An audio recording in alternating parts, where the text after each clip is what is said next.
یہ روشنی بصری روشنی کہلاتی ہے، اور سورج سے خارج ہونے والی شعاؤں کا 10/25واں حصہ ہوتی ہے۔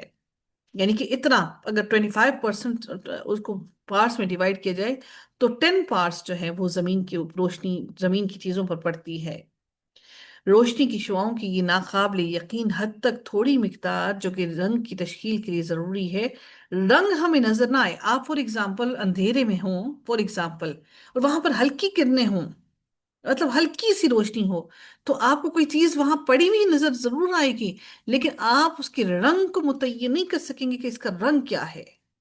سبحان اللہ، میرے رب نے ایسے اندازے کے ساتھ، اتنے بہترین اندازے کے ساتھ وہ سورج کی روشنی کو زمین تک پہنچایا کہ اس اندازے سے ہم ہر چیز کو اس کے ایکچول رنگ میں دیکھتے ہیں۔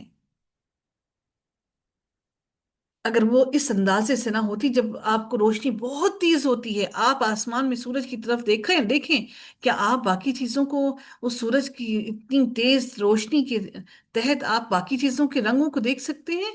ہماری آنکھ پھر باقی چیزوں کے رنگوں کو نہیں دیکھ سکتی۔ اگر وہی روشنی کی شدت زمین پر بھی اتنی شدت سے پڑتی تو یقیناً ہماری آنکھیں چندھیا جاتی، اور پھر ہم زمین کی چیزوں کے رنگ نہ دیکھ سکتے۔ سبحان اللہ، سبحان اللہ، میرے رب کی ہر چیز میں، ہر نعمت میں کتنی گہرائی ہے کہ وہ روشنی کی کرنیں ایک خاص اندازے کے ساتھ جو زمین کی چیزوں کے اوپر ٹکراتی ہیں، یہی وجہ ہے کہ ہم ان چیزوں کے رنگوں کو الگ الگ دیکھ پاتے ہیں۔ آپ کمرے میں اندھیرا کیجئے، ہلکی سی روشنی لگائیے، پھر آپ دیکھیے کیا آپ ان چیزوں کے رنگوں کو صحیح طرح سے دیکھ سکتے ہیں؟ یہ سب میرے رب کی نشانیاں ہیں۔ اللہ نے فرمایا تاکہ تم غور و فکر کرو اور نصیحت حاصل کرو۔ وَهُوَ الَّذِي سَخَّرَ الْبَحْرَ لِتَأْكُلُوا مِنْهُ لَحْمًا طَرِيًّا وَتَسْتَخْرِجُوا مِنْهُ حِلْيَةً، اور وہی ہے جس نے سمندر کو مسخر کیا، اور سمندر دیکھیں خشکی پر نہیں آتا، تاکہ تم اس میں سے تر و تازہ گوشت کھاؤ، مچھلیاں، گوشت، اور اس سے تم زیور نکالو، وہ جو سچے موتی زمین میں سے پانی میں سے نکلتے ہیں، جسے تم پہنتے ہو۔ سبحان اللہ۔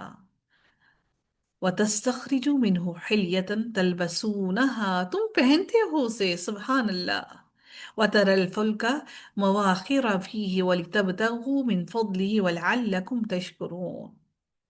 پھر اللہ تعالیٰ فرماتے ہیں اور اس میں آپ دیکھتے ہیں کہ کشتیاں پانی کو چیرنے والی ہیں، اور تاکہ تم اس کا کچھ فضل تلاش کرو، اور تاکہ تم اللہ کا شکر ادا کرو، تم اللہ کا شکر ادا کرو کہ اللہ نے تمہیں اتنا کچھ عطا کیا۔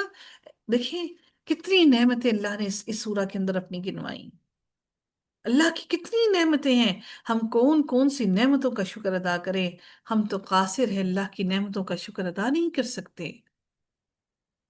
وَأَلْقَى فِي الْأَرْضِ رَوَاسِيَ أَن تَمِيدَ بِكُمْ وَأَنْهَارًا وَسُبُلًا لَعَلَّكُمْ تَهْتَدُونَ، اور اس نے زمین میں پہاڑ گاڑ دیے کہ تمہیں لے کر ڈگمگانے نہ لگے، کہ یہ زمین تمہیں لے کر ڈگمگانے نہ لگے، اور اس میں دریا اور راستے بنا دیے تاکہ تم ہدایت پاؤ، یعنی کہ تم سیدھے راستے پر چلو۔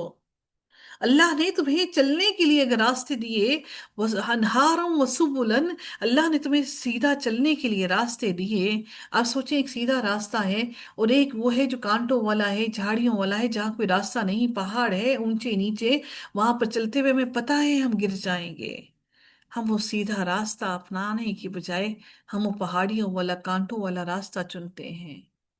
میرے رب نے فرمایا لعلکم تہتدون، تاکہ تم ہدایت پا جاؤ۔ وَعَلَامَاتٍ بِالنَّجْمِ هُمْ يَهْتَدُونَ، اور بہت سی علامتیں ہیں اور تاروں سے بھی وہ ہدایت پاتے ہیں۔ یعنی اللہ تعالیٰ کی عظیم نعمت ہے کہ اس نے تمہارے لیے راستوں کی علامات بنا دی، جیسے وادیاں، درخت، اور ہر وہ چیز جو راستے کی طرف رہنمائی کرتی ہے۔ زمینی راستے ایک شہر سے دوسرے راستے تک لے جاتے ہیں، پہاڑ کے درمیان بھی اللہ نے راستے بنائے۔ آپ نے دیکھا ہوگا پہاڑ جہاں سے کبھی کوئی بھی نہیں گزرا، لیکن میرے رب نے وہاں پر بھی راستے بنائے، یہ راستے میرے رب نے بنائے۔ وَبِالنَّجْمِ هُمْ يَهْتَدُونَ، اور تاروں سے بھی وہ ہدایت پاتے ہیں، یعنی کہ رات کے اندھیروں میں تاروں سے بھی وہ راستے تلاش کرتے ہیں۔ یہ بھی اللہ تعالیٰ کی نعمتوں میں سے ایک نعمت ہے، یہ اللہ کے انعامات ہیں۔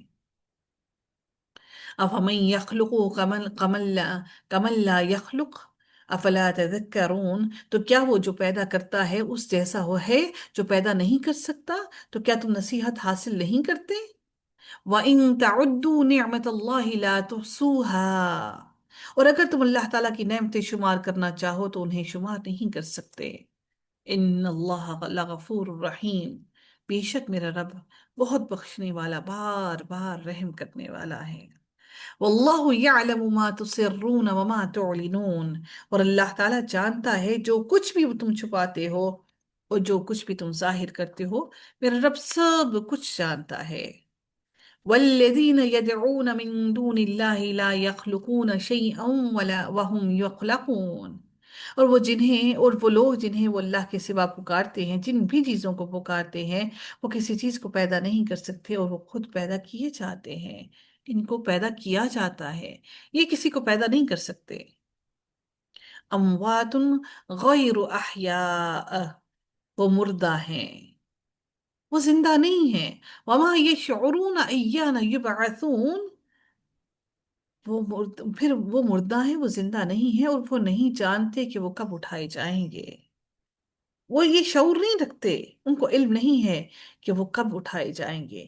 یہ ناقص علم والے لوگ ہیں، ان کو اتنا علم نہیں ہے اور وہ نہیں جانتے کہ وہ کب اٹھائے جائیں گے، کہ موت کے بعد دوبارہ اٹھائے کب جائیں گے۔